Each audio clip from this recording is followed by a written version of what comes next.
Okay, so now we're going to look at limits more rigorously than we did before. So let's see if we can look at a picture, and from the picture, let's see if we can make sense of what the definition of a limit is. So here I have a curve, y equals f of x. I'm approaching a on the x-axis from both directions, which means that on the y-axis, as I approach a on the x-axis, then on the y-axis, as I approach from the left and the right, I'm approaching this thing called capital L, which is the limiting value. So as I approach a from the left, this y value goes up, up, up, up towards L. And as I approach a from the right, this y value goes down, down, down, down towards L. Now what I want you to see first is that this distance from L is the same above and below where the dashed lines are.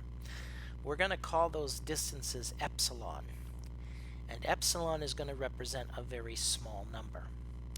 But what I also want you to see is that on the x-axis, the distance from A doesn't have to be, on the left, the same as the distance from the right. Those distances can completely vary, okay? So, on the x-axis, I let this point be x0, and I let this point be x1. A is the value I'm approaching. And so if I plug in x0, I get the limiting value minus epsilon. If I plug in x1, I get the limiting value plus epsilon. So as I approach a from the left, epsilon gets smaller and I approach L. And as I approach a from the right, epsilon gets smaller and I approach L. And so the important thing to see here is that as long as I'm inside of this neighborhood here on the x-axis, then I will land inside of this neighborhood, this red region, on the y-axis. This down here is called a delta neighborhood, and this here is called an epsilon neighborhood. But again, I want you to see that the distance where my cursor is right now, from A to here, is smaller than the distance from here all the way out to here. So what I actually have to do, if I want delta, I have to choose the smaller of the two. And since this was smaller right here, then that means I choose this value here on the right to be delta plus A. So I'm only going to go up to x. And so I have to choose a delta neighborhood that works. And that is very important. So okay, let's look at our first basic, more rigorous definition of a limit here.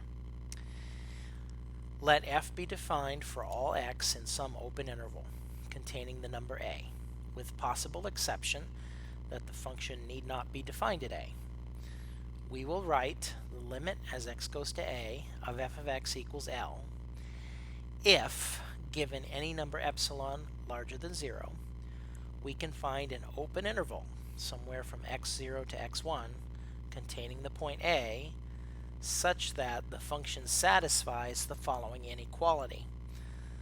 F of x is always between L minus epsilon and L plus epsilon for each x value in the open interval from x0 to x1, except possibly at a itself. Okay, let's talk about the importance of choosing delta. We want to choose delta in such a way that the distance from a on the left and the distance from a on the right are the same. But that's not always how it works out graphically, okay? So it's actually up to us to have to choose delta to make this thing work. Okay. So what that's going to do then is that's going to lead us to a second preliminary definition. Let f be defined for all x in some open interval containing the number a, with the possible exception that the function need not be defined at a. We will write the limit as x goes to a of f of x equals L. If given any number epsilon bigger than 0, we can find, that's up to us, we can find a number delta greater than 0 such that the function f satisfies the following inequality. That means f is always between L minus epsilon and L plus epsilon for each x in the interval a minus delta to a plus delta, except possibly at x equals a. So this now is going to tighten into the final definition, which we're going to read, and then hopefully we're going to make more sense of it, okay, as we work through an actual example. So let's read it anyways. Let's get it out of the way. Let f be defined for all x in some open interval containing the number a, with the possible exception that f need not be defined at a. We will write the limit as x goes to a of f of x equals L. If given any number epsilon greater than 0, we can find a delta greater than 0. Now that, again, we can find. It's up to us to find it. To find a delta greater than 0, such that the absolute value of the difference between f and L is smaller than epsilon if the absolute value of the difference between x and a is larger than 0 but less than delta. All right, let's look at the following example. Use definition 2.3.3 to prove that the limit as x goes to 2 of 3x minus 5 really is equal to 1.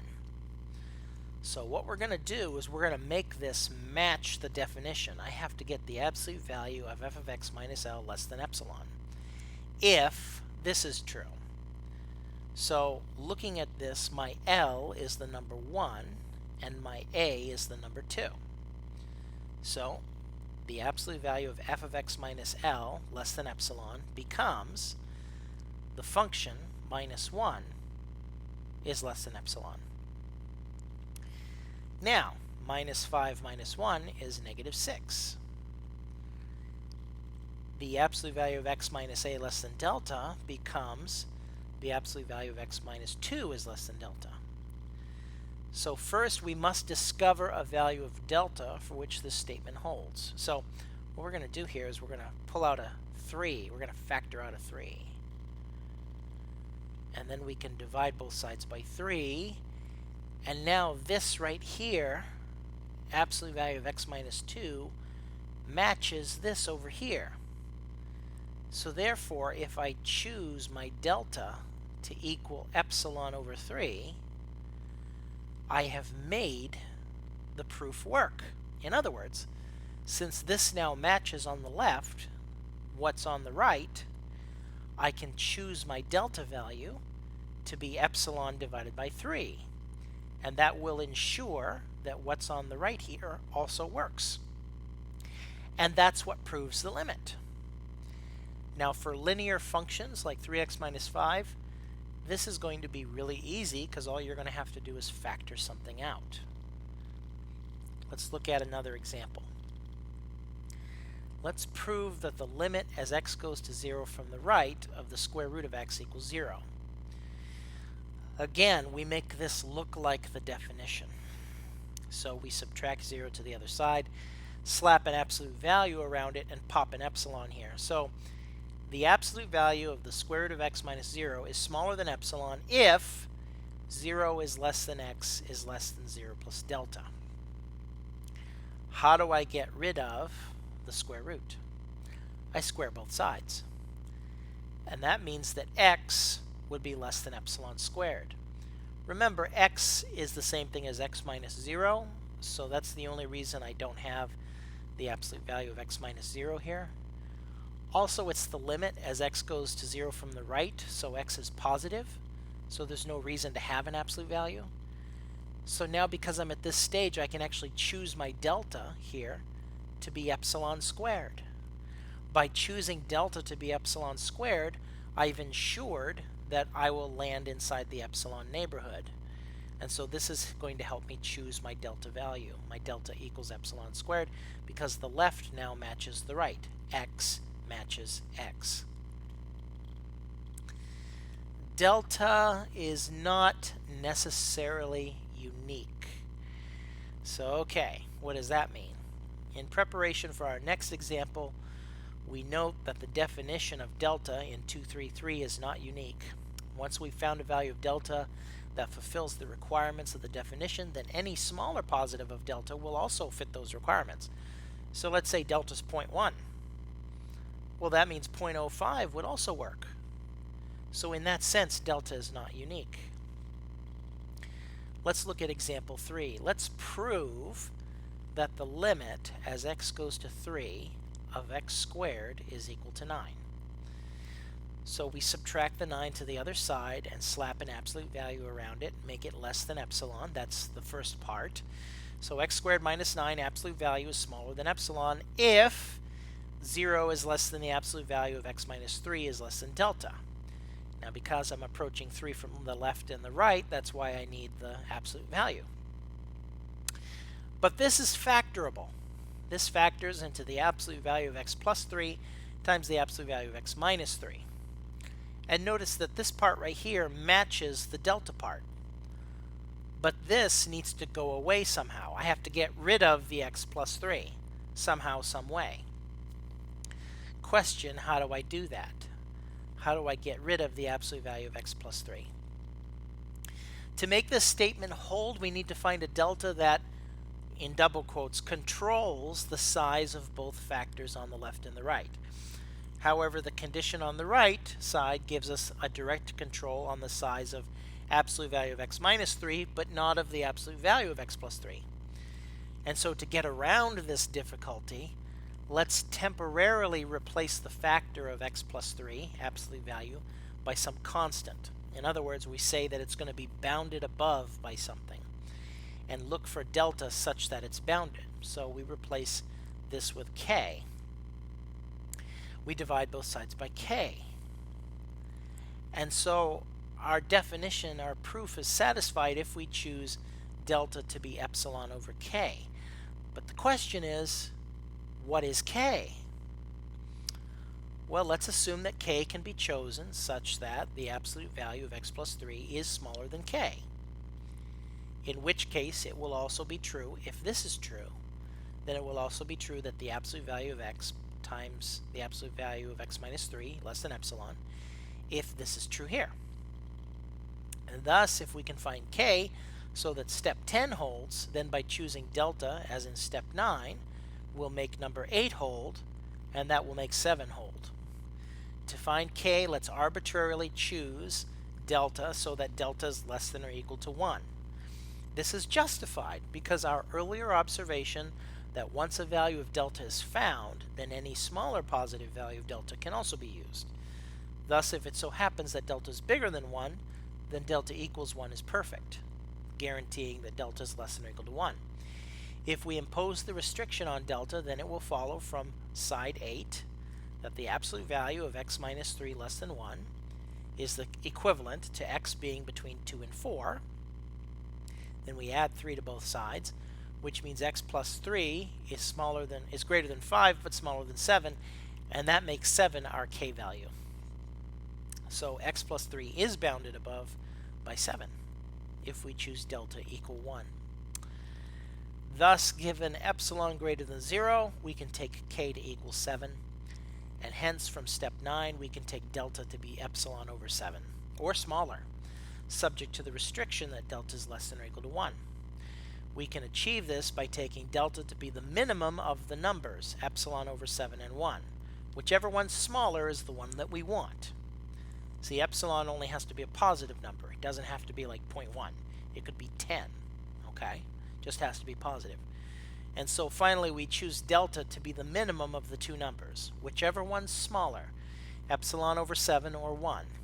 And that's what's going to prove that the limit as x goes to 3 of x squared is equal to 9.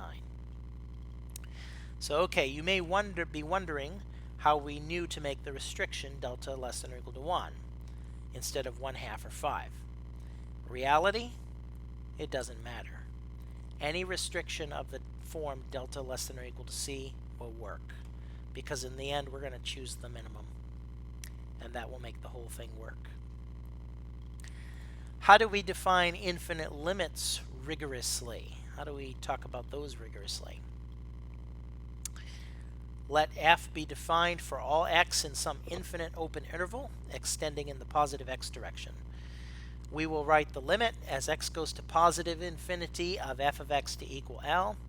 If, given any number epsilon, there corresponds a positive number n such that the absolute value of f of x minus L less than epsilon if x is bigger than n.